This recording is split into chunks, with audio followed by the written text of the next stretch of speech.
अच्छा ये बताइए कि रिटेल इन्वेस्टर कैसे अवॉइड करे इमोशनल डिसीजन मेकिंग? ऐसे टाइम्स पे क्या होता है, जब भी कोई क्राइसिस होती है या कुछ किसी ने किसी पे वॉर कर दिया, अब जैसे यूएस और ईरान का इशू चल रहा है, तो सबकी नज़रें उसी पे लगी है। तो कभी कभी ऐसा होता है कि हो सकता है कि वॉर हो जाए और फिर आपका क्रूड बढ़ जाए, फिर क्रूड के बाद फिर आपको लगता है कि let us dump the stocks related to oil and gas. तो ये इमोशनल बैलेंस कैसे मैनेज करना चाहिए ड्यूरिंग जियोपॉलिटिकल क्राइसिस? मैडम, ये बहुत बेसिक क्वेश्चन पूछा, लेकिन it's a very intelligent question also. और ये क्वेश्चन का आंसर आप 10,000 बारी बता दो, लेकिन इन्वेस्टर्स हैं जिनकी साइक उनको समझ नहीं आएगी जब तक हम वो लिख के अपने बेड के सामने वाली वॉल पे लिख के नहीं रखेंगे।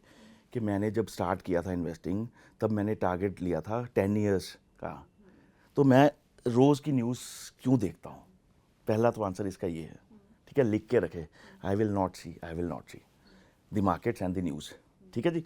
दूसरा, इसका इम्पैक्ट दो तरह के रीजंस होते हैं मैम, एक एक्सटर्नल रीजंस होते हैं, एक इंटरनल रीजंस होते हैं।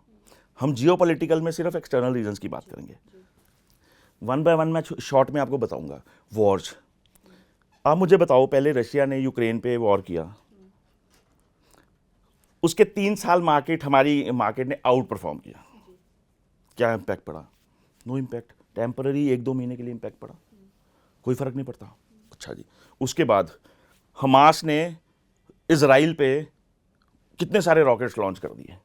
इजराइल ने इन लिeu ऑफ दैट उसकी ईरान की प्रॉक्सीज हैं, बेसिकली हमास भी प्रॉक्सी है, हूती रेबल भी प्रॉक्सी हैं, दोनों को उड़ा दिया। उसके बाद सारी गाजा स्ट्रिप उसने साफ कर दी, ठीक है जी, हमास भी साफ कर दिया।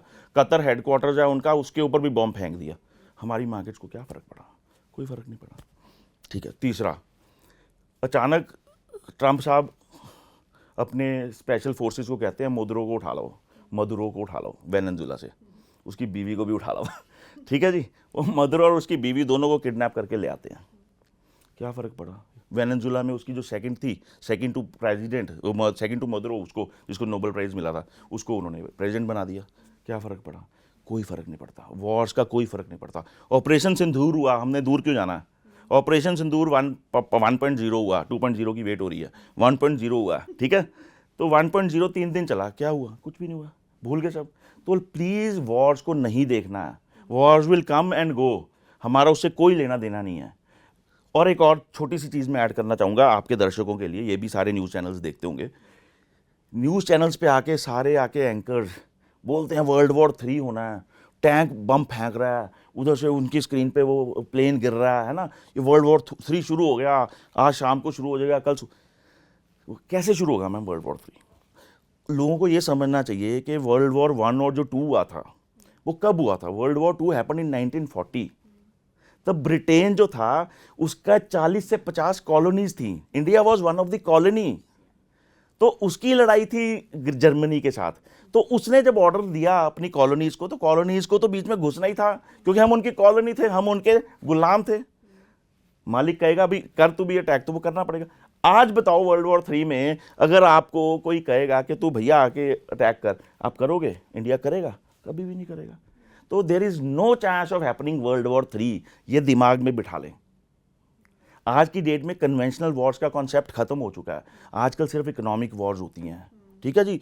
और ये अपने इकोनॉमिक वॉर्स होगी या हम प्रोपोगेंडा वॉर्स होगी, इन पे काम करते हैं, सब यही काम करते हैं, हैकिंग कर ली, ठीक है। This is all what is happening. इसलिए वर्ल्ड वॉर 3 कुछ नहीं होना, किसी चीज़ से कोई फ़र्क नहीं पड़ना। ये इन्वेस्टर्स को बार बार के हाथ जोड़ के विनती है कि प्लीज़ ये सारी जियोपॉलिटिकल सिचुएशन से बिल्कुल घबराओ मत, अपनी कंट्री की पोजीशन को समझें। We are growing at 7.5% and we might touch double digit in coming years after 2027। मेरा पर्सनल प्रेडिक्शन है कि 2027 जनवरी के बाद हम 10% की फिगर जीडीपी में टच करेंगे, ठीक है, और एक्सपोनेंशियल ग्रोथ होगा। आपको सिर्फ बैठे रहना है। वो एक ऐड आता है किसी का कि invest right and sit tight, तो seriously you should invest right and sit tight.